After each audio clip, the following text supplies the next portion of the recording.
look familiar? Algebra. We've done it or we're going to do it. But I bet we forget to ask the history of algebra. We live in Silicon Valley, surrounded by innovation. However, we really don't think about where did it come from? Who started it? What's behind it? So today, let's find out what's in common between innovation, inspiration, and Islamic science.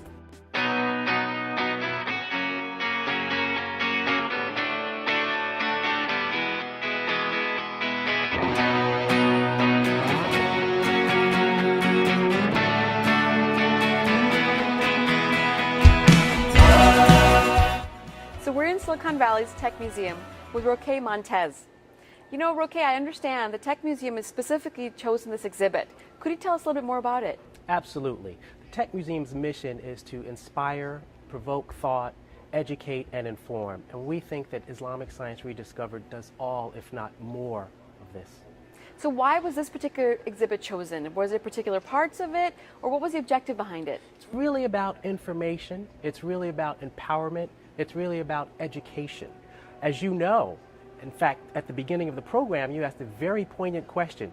What about the history of algebra? Did you know where it comes from? Well, I would argue that many, many people just don't. I don't remember asking that question to myself either.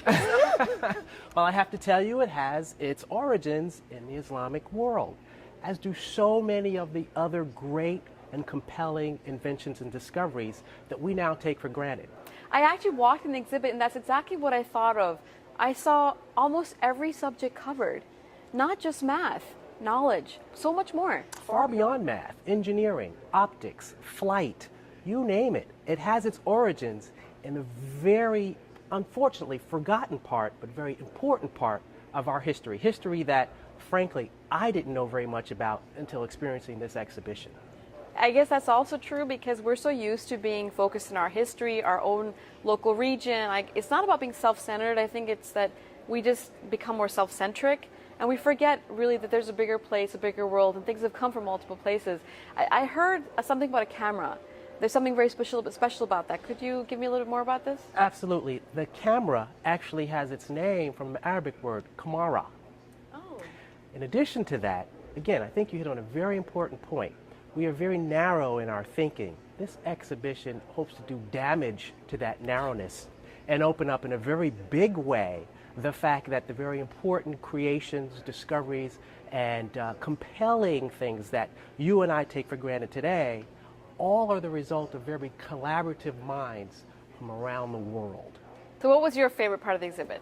Had to be medicine. I wanted to be a pediatrician when I was younger, took a few detours, wound up in journalism, and now here at the Tech Museum, I still think I landed pretty well, but I actually was very much interested in medicine. So what particularly about this exhibit shares some things that most people don't even know about? Well, did you know that the first modern hospital was built in Baghdad 1,000 years ago? No, I did not know this. I bet you didn't. I think I heard the similar thing about flight. That's correct. So again, I've been educated in American schools, yes. And I've been told that the Wright brothers in North Carolina took flight, the very first to take flight. In fact, the license plate for North Carolina is first in flight. But the reality is that more than 1,000 years ago, again, an Islamic scientist took flight over the hills of Spain. It's funny how we have a tendency to forget other parts of the world or just be so content with what we know. And in the same way, you know, I think of Columbus sailing the ocean blue when really there have been many predecessors. And I think at the exhibit I also noticed that their travels have been far and beyond, I think 75,000 miles. And I did not know this. And I guess the question really comes to, is it who writes the history, or is it the truth of history that we have to discover on our own? Well, that's a very good point, because I think you said that we have a tendency to forget. I think more accurately, it's a tendency to neglect. Okay. And as a result, these discoveries, very important discoveries that we can talk about, learn here in this exhibition, are very important to our growth, our broadening of our knowledge, and I think it's incumbent upon us as an institution and certainly individually to share what we know, which is... So what age groups is this for? Is this for everyone or children? This is absolutely for everyone. When you begin school, you learn history very quickly, as you just recited. In 1492, Columbus sailed the ocean blue, right?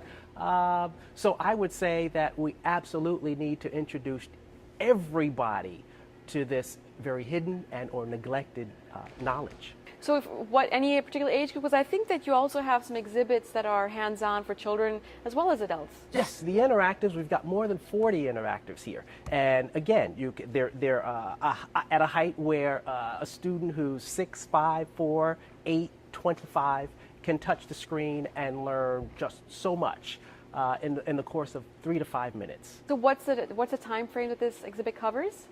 It covers from the 8th to the 16th century. Excellent. And how long is this exhibit around? Do we have a few months? How quickly do we need to get here and get in the line? I think we need to get here immediately, the moment it opened. And from every day since then, we should be here.